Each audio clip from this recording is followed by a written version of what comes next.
Hi, Namaste, my name is Dhio and welcome to my channel. So today I'm going to talk a little about yoga, share some knowledge about yoga which in time has lost its actual meaning and purpose. And I think it started by the way we've been pronouncing the word yoga. It is actually called yog and not yoga. And this must have happened, say, during the British time when some British young officer must have been told, like, okay, take all their script, all their culture, their scriptures, their knowledge and translate it into English. You know, he must have seen some sadhu do yoga and he must have gone and asked him, what are these exercises that you do? And the sadhu must have said, hum yog kar rahe hain. You're like, what? Yog? What? Come again? And the sadhu must have said, yog, to make him understand. So he understood in a way which he went and wrote it down. He understood it as yoga. So he went and wrote Y-O-G-A, yoga, and now all of us have been pronouncing it yoga.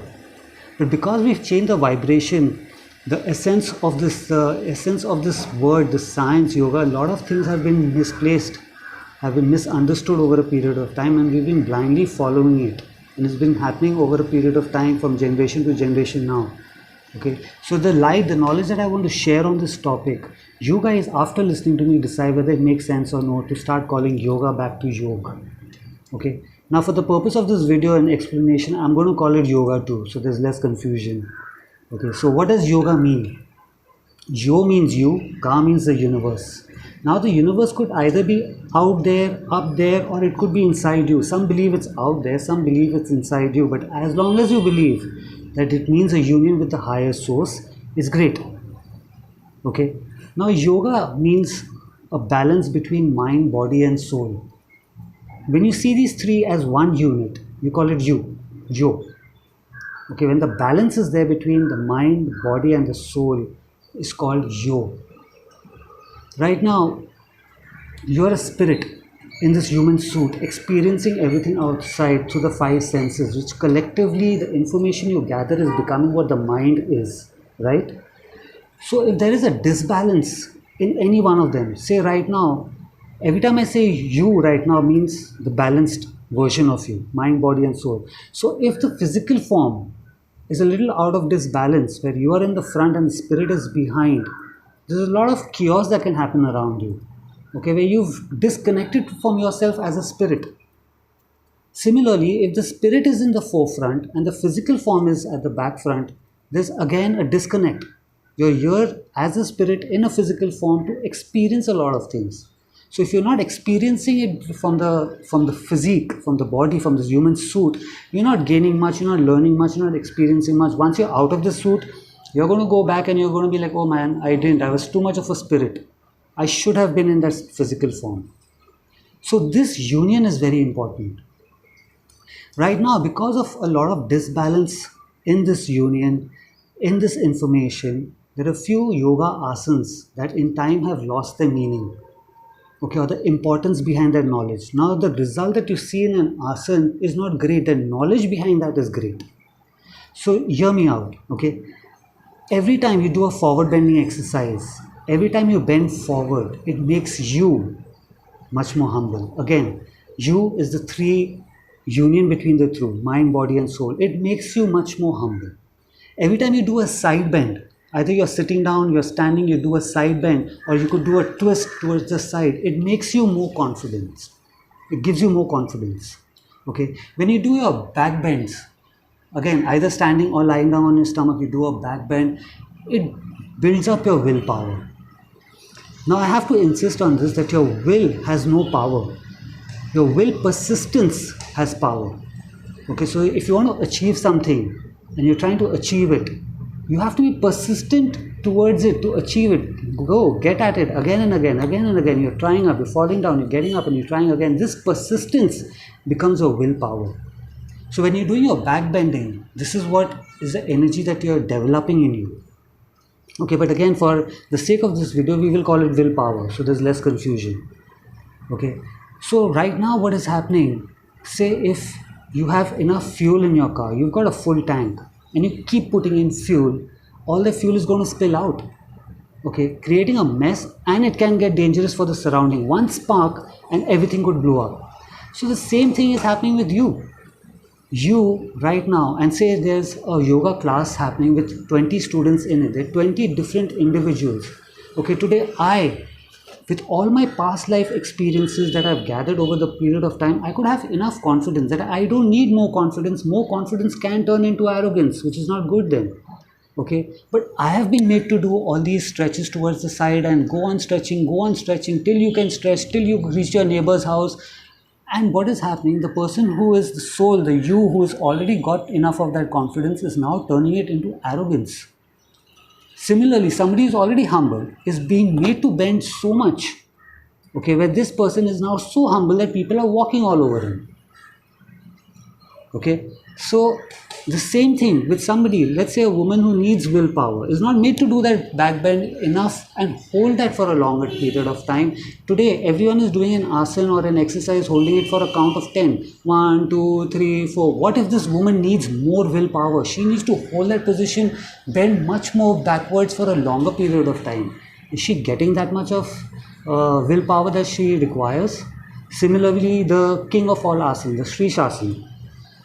Right now when you're doing Sri Shasana, it is to enhance your perception so that you have your own point of view which is completely different to what the five senses are giving you.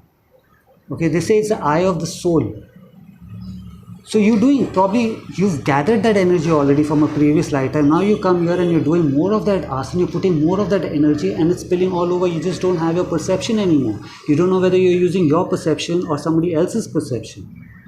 So in earlier times, years and century years ago, where there were no yoga instructors but there were yoga gurus, okay, that guru had a lifetime of experience, not this lifetime but many different lifetimes of experience, where now in this birth of his, he has that experience and knowledge to look at his student, to look at all his students and figure out, okay, this person is arrogant.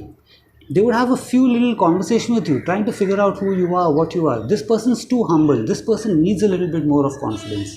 This person doesn't have a willpower. This person needs to get rid of this addiction, needs that willpower. So according to who you are, what your experience in past life and this life has been, they would design the yoga routine just for you. In today's world, everyone is doing the same thing. 20 people in the class are doing the same thing without even thinking twice whether do they need that extra energy or they're spilling out that extra energy, now becoming dangerous for anyone. One spark and this person can blow up. It's that dangerous, having an extra amount of energy. Okay, so this is what gurus at that time used to do. There was no counting at that time. So the guru would tell you, okay, now I want you to bend forward. Now the guru is not telling you like today's instructor, fall in love with your toes. Bending forward means you have to touch your toes. You have to touch your forehead to your knees. That's how you have to be. No. That's putting in extra amount of energy in you. So the guru would tell you at that time, the minute you start bending, knowing how much you need to bend, how humble you need to be, he would tell you, okay, stop. And now hold this position for some time. He would tell you, okay, you lack confidence. Bend this side. Bend this side. Okay, now hold. I don't want you stretching more. I don't want you getting overconfident. Go backwards, you need willpower. Okay, stop over here. I don't want you getting too much willpower, because with too much willpower, you become rigid. Okay, where you want to enter a door, you want to enter a house, there's a door that you bang in your head that you wanted to open because you want to get inside, but out here on the side there's another door which is open for you, which you can easily get inside and go to the same house. But no, you've become so rigid that you have that willpower, you will break that door, will get inside that house, and this is where your aim right now is. So your willpower is becoming dangerous for you. It's making you stupid. Okay, so they would see all these things and they would exactly design what is required for you. My purpose for this video is not to say that your yoga guru or your yoga instructors of today's time, they don't know what they're doing, they're cheating on you and they're fleecing you of your money. And no, they don't have this knowledge. Like nobody else has this knowledge. Their gurus who've taught them, their instructors who've taught them didn't have this knowledge. That okay, you need to stop at a particular angle. You need to stop at a particular angle, or you need to stretch more. You're lacking confidence. Okay, keep stretching. Go further. Go further. They would tell you that because you need that confidence. Okay, so these guys, these new age yoga instructors and gurus don't have this knowledge. They've just done a 3-month course and they've got their certificate for it. To change your life, to enhance your life. You think, is that possible? That person hasn't even spoken to you. He's only spoken to you, okay, how long you want to be here for? That's it. Okay, the counting that they're making you do, probably somebody who needs to be more humble, needs to be at that position for say another 10 seconds. But no, there's another class waiting. You need to get out of here in that 10 count. The minute the 10 count is over, you get back to your straight position. Okay, so this is why things are getting messed up. This is why I say that, has the word, since we've changed the word yoga to yoga, has all of this knowledge been missed out? And there must be so much more. Okay, so let's think about this. Let's start calling it yoga again, and let's see if we can bring that essence back, that magic back, that science back, that purity of yoga back in our lives to enhance our lives. Okay, similarly with your Sri Shasana. Now somebody's perception is already there. Great for him because he's achieved it from his previous lifetime. All of us have been here before. Again and again we've come down here and we've grown and we've got the energy now to handle this world. Okay, but the more Sri Shasana you're doing, the headstand that you're doing, your perception is not your perception anymore. It could be your spouse's perception, it could be your upbringing's perception. We're just spoiling our own perception because of these asanas that we're doing. It's great, yoga is great, but it can get dangerous with the wrong knowledge behind it. So right now, if I need to explain somebody that, okay, since counting was not there at that time and those gurus are not there, that knowledge is not there, I don't have that knowledge myself to tell you that, okay, this is where you need to stop. So how do you go about it? Okay, so now that you know this knowledge that, okay, when you bend side, it's for confidence, when you bend backwards, for willpower, when you're coming forward, it's for being humble. Start being firstly honest with yourself. Be true to yourself. Are you arrogant? Are you not that confident? Do you need willpower? You don't need willpower. Do you need to become humble that you become so arrogant and you're overconfident? You need to become humble. So start being true to yourself. Okay, don't lie to yourself. And you leave that to your angels and guides to tell you when to stop. So before you start doing it, okay, it's going to take some time, but you need to develop this habit. Before you start bending forward, you tell your angels and your guides that, okay, you tell me when to stop. So the minute you're going, you feel the sense that they're saying, okay, stop over here, you stop over here. The minute you feel that they're telling you, okay, get back up, you get back up. So this is the best way and the only way as of now that I can explain you that you can follow this to see if it's working for you or not. Okay, so I hope this has really made sense to you. Let's start calling yoga again, and let's make a difference. Let's get our knowledge back into our lives again, okay, for our own good, and share this knowledge with people. It'll help a lot of people out. Let it make sense to them. Don't make it sense to them. If it's not making sense, your job is to share that knowledge. That's exactly what I'm doing. If it doesn't make sense to you, I mean, it's great. You can do yoga for what you're doing, for your Instagram, for your likes and your pictures and everything. It looks great. I agree to it. Okay, but just have some knowledge behind it.